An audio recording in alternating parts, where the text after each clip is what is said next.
Hi, this is Alex, and if you love music, well, you've come to the right place because we're all about albums.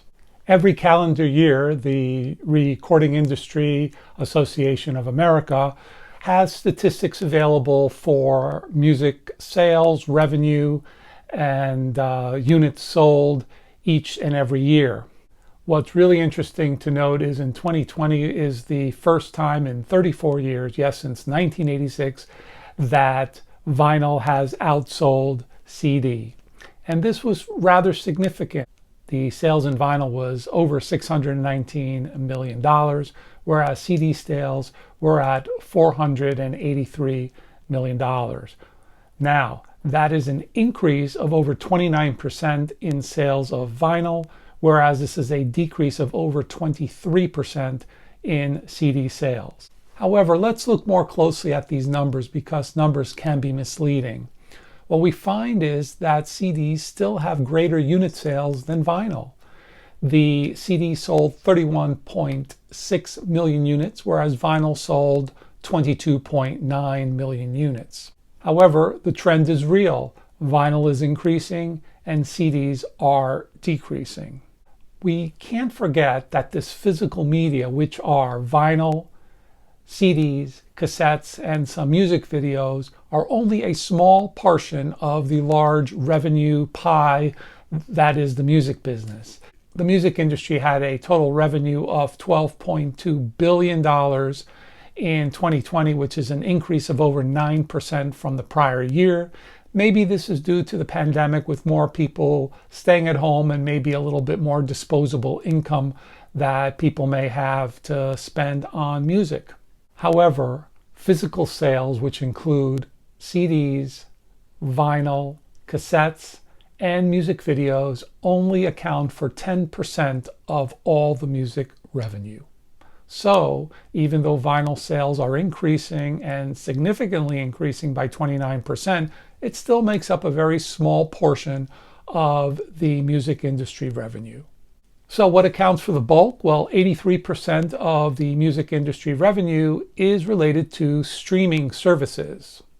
The remainder, approximately 6%, deals with downloads. So physical media does have more sales than that of downloading, but they are a small fraction of that of streaming services.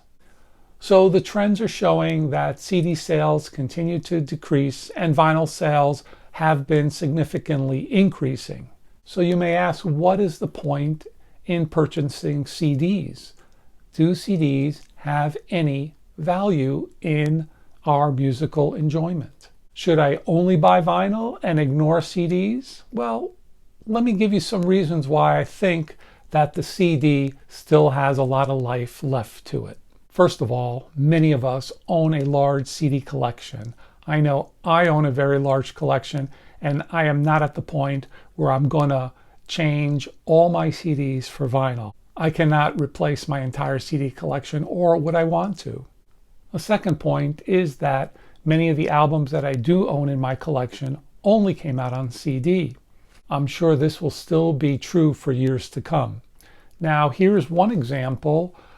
Here's one of my favorite artists, which I've mentioned in the past, Amy Mann. Now, this is her second solo album called I'm With Stupid. Came out in 1995. This is a spectacular album, one of my favorite Amy Mann albums. However, this never appeared on vinyl. This was a great album for Amy Mann. It was her transition from a pop artist into a more serious artist where lyrics started to play a greater role and her music had a lot more depth to it. This is the first album that you can appreciate how good a ballad singer Amy Mann is. Well, what else about CD? This is a big one for me, and it's obvious to you as well.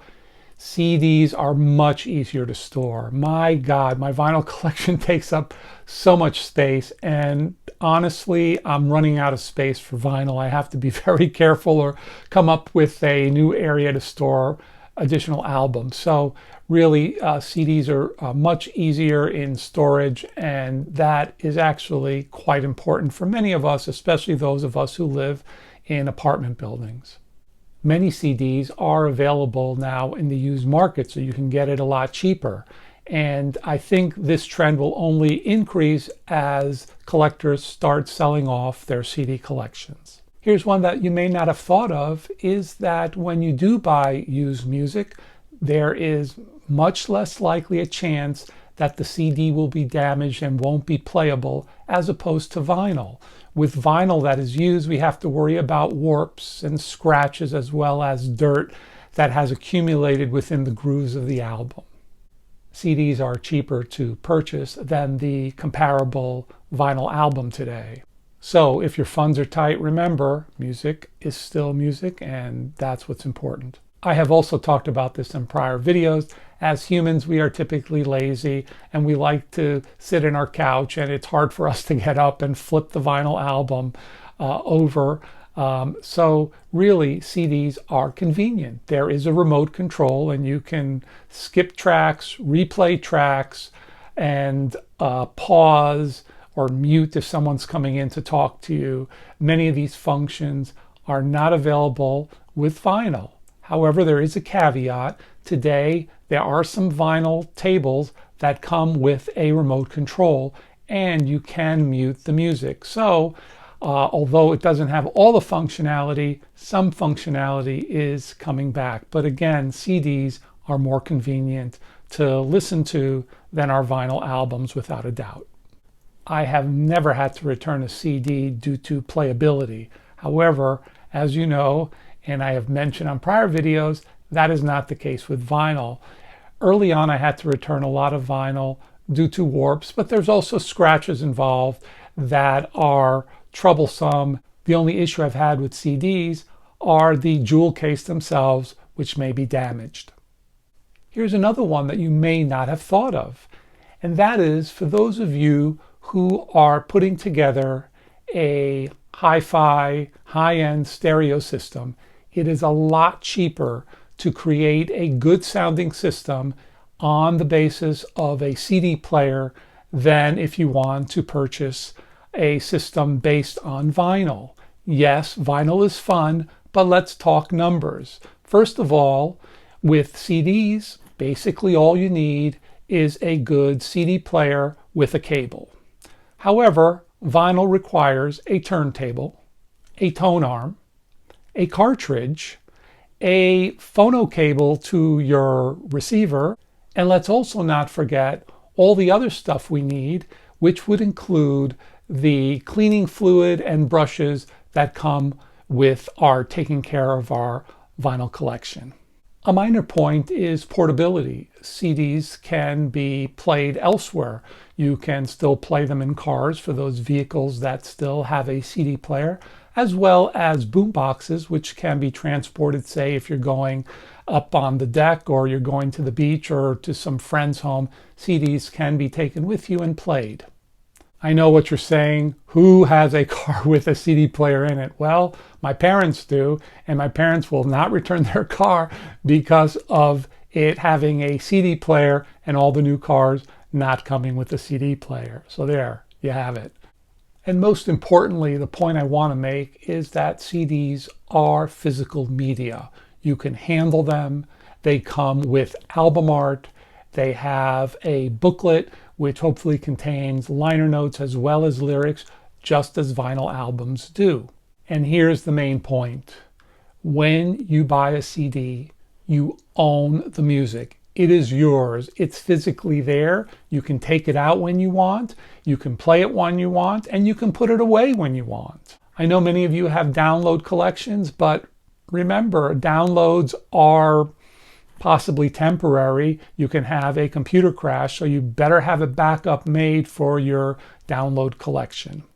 And streaming, well, basically you're kind of like renting the music. You do not own the music. The second the song is over, it belongs to the streaming service, not to you. So here's my final point. When you own physical media, that is CDs or vinyl, you are supporting the artists. Yes, streaming services do pay money to the artists, but unless you're a huge artist, you're making pennies.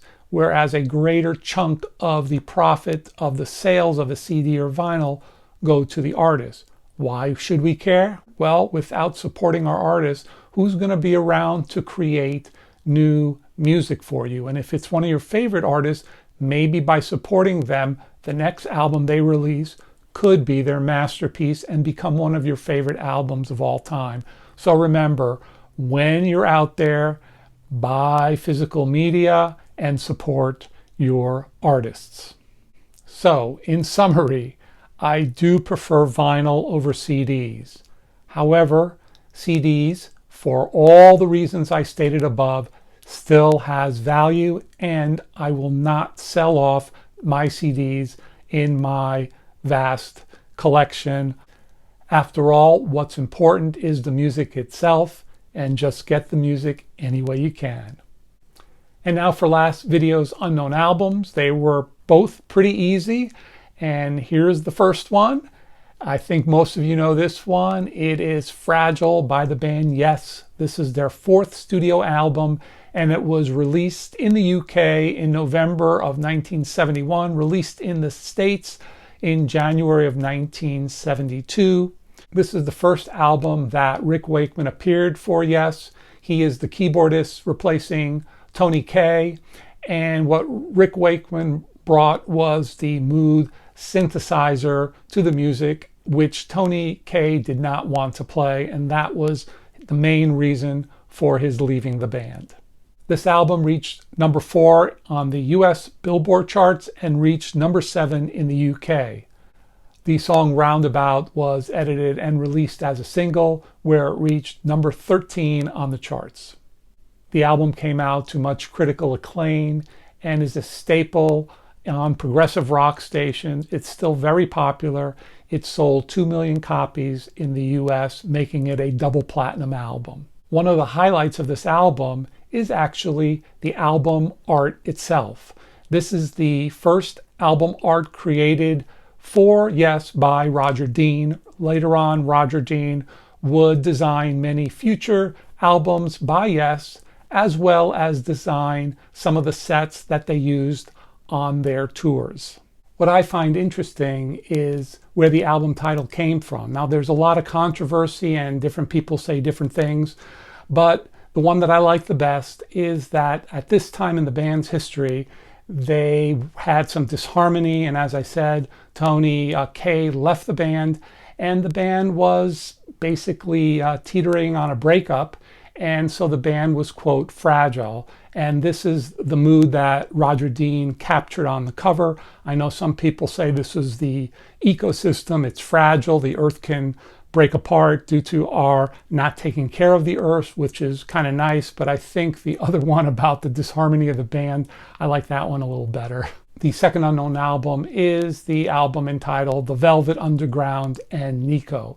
This album came out in 1967, and it was the band's first release. This album is considered art rock and is experimental in nature. This album was not very well received. It, over the years, has shown to be an extremely major influence on many musical genres, especially punk music. A little bit about the album. As many of you know, Andy Warhol sort of began the band. Both Andy Warhol and Tom Wilson are given credit to producing the album, although Andy Warhol had really no musical background or producing abilities. The reason especially that Lou Reed thinks he should be credited is that because he took all the heat for the band. When the band practiced, it was okay to practice and play that kind of music because Andy Warhol said it was. So they left them alone to be creative. So that's why Lou Reed thinks that Andy Warhol should be listed on the album as one of the producers. Now, the album was difficult to market. Originally, it was turned down by several labels, including Columbia, but eventually the album appeared on the Verve label, and that's because Tom Wilson, who originally was one of the producers for Columbia and did many important albums on the Columbia label, including Bob Dylan, he moved on to Verve Records and signed the band. This album ranks number 13 in the Rolling Stone 500 greatest albums of all time. So you could see that over time this has become a very well regarded album. Maybe more so for the content and what it represented rather than the music itself. Now, most of the lyrics of the album were written by Lou Reed, and the sound of the album can be credited to John Cale. And finally, just like the Fragile album, the album cover is quite recognizable. This is the banana album on the cover. However, for the original copies, this was a peel away sticker, and you can see the inside of the banana once you peel the sticker off. This was designed and conceived by Andy Warhol, who is credited with actually quite an innovative design for this album. And now for this video's unknown album, the first unknown album. Great, hope you got that one. The second unknown album. Okay, hope you got that one too. As always, I will reveal the answer on our next video. If you think you know the answer, please let me know in the comment sections and I'll let you know if you are correct. As always, this is Alex with All About Albums. Thanks for listening. Have a great day. And remember, keep them spinning.